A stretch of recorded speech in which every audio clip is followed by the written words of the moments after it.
as we already see a team fully dive by the edge of Cape Town. That's going to be a really good hit start for them because they're about to get a whole lot of loot from that corner of the map. Well, still plenty of time for them to decide where exactly will they float into, as we are seeing the side of AWM hailing from Cambodia already making a move on, now leading the charge, heading towards the mid of the tour. And you can see that Kota Tua is definitely a good spot, especially if you're playing the solo category, because even though Kota Tua does not have the capacity to fulfill 4 members in the squad category itself, but as a solo you have enough or sufficient resources to pick up and go for the fight. But oh, wait a minute, in middle, it looks like there'll be a fight coming in here. Oh, we are looking at Rainy as well as Fallons already butting heads. So early towards the game, I'm not sure where it's wise enough for them to actually commit so early on, because whoever falls right here does not get any sort of points at all. Of course, both sides looking for a little bit of a head start, but Rainy is already backing off from this first point. And perhaps, it's like we do have our first blood already being taken out from across the map. Well, that was a very quick first blood in here. And speaking of solos, it's all about survival this game.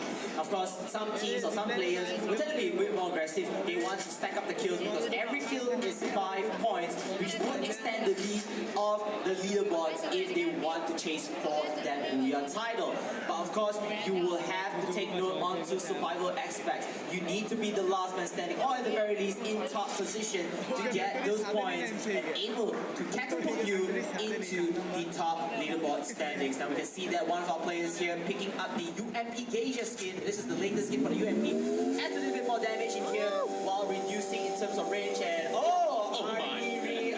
little bit of a mishap here, so supposedly after that driving section. This looks bad. This looks pretty bad, but it seems to me that he will manage to survive. And Fallons, of course, had a good opportunity, but didn't really land in that headshot in this or sense. You gotta give him props because he really attempted for something that's really very looking at Anthony is just waiting for a little bit of that head to actually pop out from the top side of the roof, and maybe, just maybe, he might just be able to get an advantage. He's already getting himself chunked out, and he's only got 156 hits left. Definitely so. And for those who are new to Free Fire, this game is all about the third-person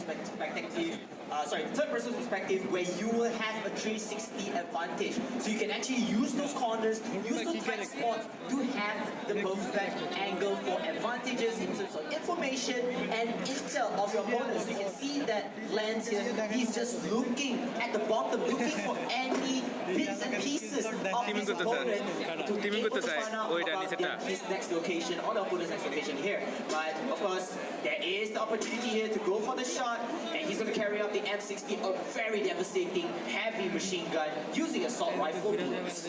That's right, and seems like Fallons just hoping to actually connect some shots from the back end. Both actually having the same pool as well. They've been spying on each other, and he's going to get land another shot over on the side of Amrani. It's not going to be taken off yet, but we do see he's actually equipping himself with Olive's spell, so he's going to be able to actually kill himself, whether or not if he gets a clip off another time. But Fallons is getting a little bit greedy right here. I'm not too sure whether it is a wise choice to actually go in for the rush, but Amrani's already got it himself.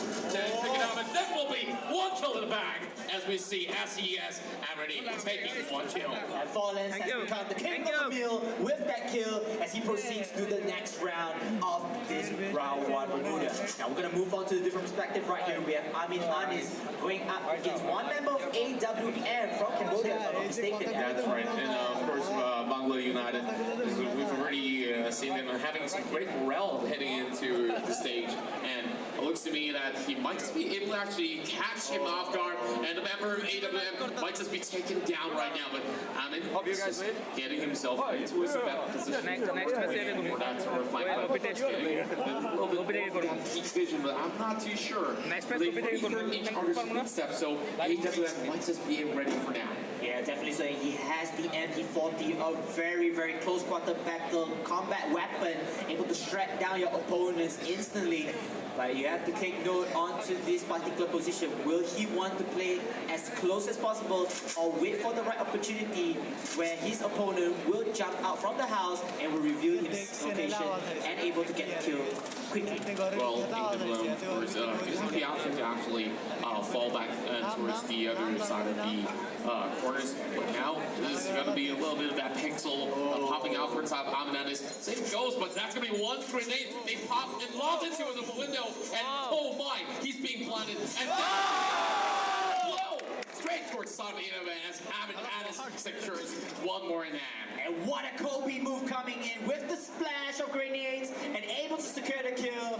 Finally, move on to the next round. Now to another perspective. We have seen a lot of 1 versus 1 battles in this Bermuda. I was a little bit shocked because I felt like solo should be a way that everybody should go into factory and start killing each other when picking up the weapons. But this time it's going to be very, very slow paced and tactical. And Aaron, look at his bad guy tower again. Oh, there we go. Hitting up the sniper tower and see Onyx Epic trying to actually land those shotgun shells. He does land 2 though, but the glue wall has already been popped out. He's going to pop up a little bit of that killing away from the Alec, and now he's going to throw. Oh no, he's stuck! It might just be really awkward, but there's still enough time being fought. Now he's trying to track down the glue wall, waiting for him to actually let come aboard. Oh, there goes McCown. Definitely so. Good jumping back over here. Use the double pump shot that I'm mistaken. That is the latest addition in Free Fire. It's a very, very strong weapon despite only having 2 rounds of shotgun shells in its capacity. Yeah, and I really do like that every single player do have their favorite weapon to actually play these out. And definitely in the close part combat, the shotgun is the wisest choice, but the glue wall is a little bit hard to actually take off though. You saw it took at least like what 4 to 6 shots before they managed to break down the wall in that sort of sense. But well, if we look towards the kill charts right here, it's going to be 1 kill each for Gover, BU, as well as Balls in that sort of sense. And same goes to Amic. So this means that we still have 9 more or 8 more players left on the table. Even though this is a very slow-paced game, but we already have only 8 players left in, I would say, a very huge circle. So there's still a lot of time for players to go around to get the loots that they need into facing the next circle. I think for solo games, I feel like having glue walls will be very essential because glue walls, or especially the ice walls that you all see, is able to shift the environment into your favor. Say for example, if you have an open area like right now at the playing field, you are able to use the glue walls to protect yourself from any incoming fire. And remember, you're not facing one, but you're facing multiple angles of sight. So there are multiple enemies that will be wanting your head, and having those glue walls are able to give you that cover protection for the very least time being to save yourself from danger. That's pretty much true, and the same goes to teams that like to actually play from a hive cliff, where you can actually get a perfect bird's eye view of the entirety of the map, and every single information that they receive is going to be really, really vital.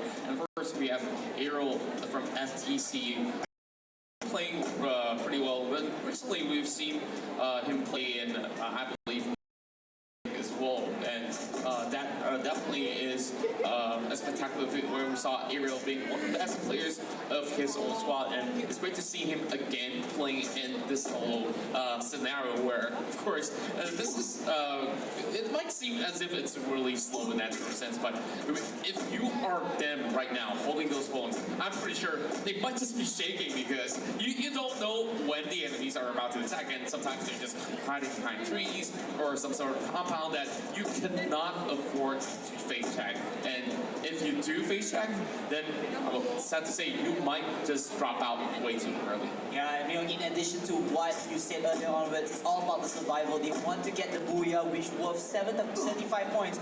And how many points you can get per kills, let's just say. Okay, maybe 5, maybe 10. But remember, this is a solo game that we're talking about. It's not about squads. Squads, you can rank up kills with your teammates. But in solo, you are your own man. You are your own team. So you have to ramble all your way out into survival at the same time getting those crucial kills in this game. So my advice to teams is just play solo, all the way, just survive until the final few circles, then you go aggressively for those kills. Yeah, that's definitely the way to go. But as for some members right there, we saw early on Bangalore United managed to actually get one kill, and he's just trolling by the corners of the play safe zone, where you saw him hitting towards the south side of Barcelona Electric. And we might just see a three-way battle between Drax, Fallens, as well as Amic and Nestor, but it's still going to take a little while because they are just finding their way in towards the next phase. And we're looking at the ending potentially being within the region of the clock tower. So for Fallens, he's just having his star ready to actually spray from the top hill. He knows for a fact that he heard some gunshot shells flying up in the air from a certain angle, and he's just checking every single one of these sniper towers. And well, he's not exactly wrong, but he's not really looking in the right direction either. Yeah, definitely so. And being in this particular sniper tower is going to be very annoying. And speaking of annoying, look at that. Oh, there we go. My very first vehicle right here.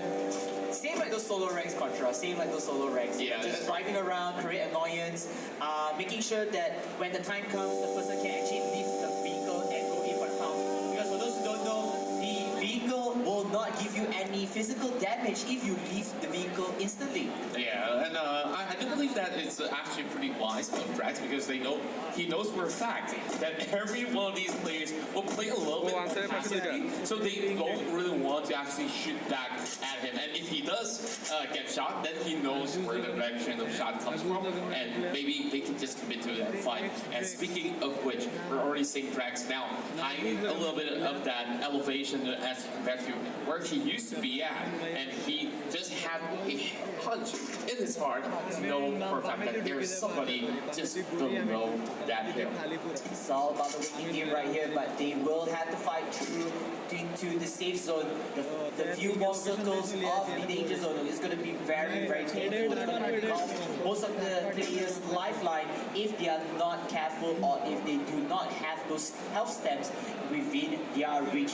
These two players again, Drax and of course Asari, just side by side. I think Drax does get a little bit of line of sight from his opponent here, but he's still going to wait while the circle continues to converge smaller and smaller, making the players a little bit life of a hell if they want to face through there. Yeah, and Drax seemed to miss a couple of opportunities where there was a little bit of a glitch in pixel, but he does not really want to commit to that. While BU is just coming across from the edge of the play zone, and now it's just going to be a little bit of a stare off between Ansari as well as Drax. But both sides, they are out for blood, but they know they cannot afford to slip up. But of course, Drax now, 0 kills. I do believe that he is definitely on the verge. He says, I want to make sure I'm on the top of the table. And he's already seen the kill fit. Yep. Each one of these guys, at least 4 of them, has already gotten that kill. So if he does not get anything at all, then, where you hit through the planet Colorado, might just see something else. Oh my! Oh, that's gonna hurt. Nowhere. With the shotgun, I think one of the players tried to push towards, but he could not get the right angle, and he had the first head start, landing on the shotgun shells to demise his opponent instantly. Yeah, this is great work coming from Amic of Onyx, as we saw him getting himself ready, and he knows that that push is not going to lead to any good, but here comes might just actually come in for the one getting in between will be Ansari, where he needs to worry about Drax as well. But speaking of Drax now, he's letting loose some bullets, and he might just actually get 1 kill off the back. And there goes Ansari, but now Drax is getting clipped off by the zone. He needs to actually run right in. So he's getting himself back in that bike, and maybe will reposition to actually fight off Ahmed. He's going to ride a vehicle right here, and this is why maybe perhaps having a vehicle is very important, because it will guarantee you the escape route if you need to get out of the danger zone. Yeah, speaking of which, this is definitely going to be pretty tough for both sides, especially now. Oh, seems like there's a little bit more of that happening from the side of Miracle, but that would be much of a great position to actually work from. But he does have all these compounds, as we can see from the other end. Hank has already absorbed a little bit of damage from the zone, and now he's going to find his way to cut through with the control station of the side. He's going to run outside the circle zone, and the circle zone does not favor those players over here, but they are going to go one-on-one with the contagion part right here. my, what setup coming in with those frags. He might actually get a little bit more damage off the side of the overhang. One blue wall being popped out, and now he's flying on the second one. He gets a little bit of damage sent back towards his side, and now Miracles is being forced to heal, and here comes the push coming from the side of the tank. More taps coming in towards the side of Miracle. Now, a little bit of reload from both ends, just to make sure that they keep themselves pretty much well and healthy. More good walls really chunked out, and they are trying to actually break down those players of defense. But now, ultimately coming from the side of Hank, walking right out in the open. More damage being put through from the side of Miracle as well. Oh my, Dover might actually get a little bit of advantage with those frags being sent right in. This one-on-one is getting myself the chills, and now Miracle being brought down to 60%. Oh no, this is going to be very tough. They're using the utilities to get advantage of the hand. Dover has the M40. He doesn't need the range.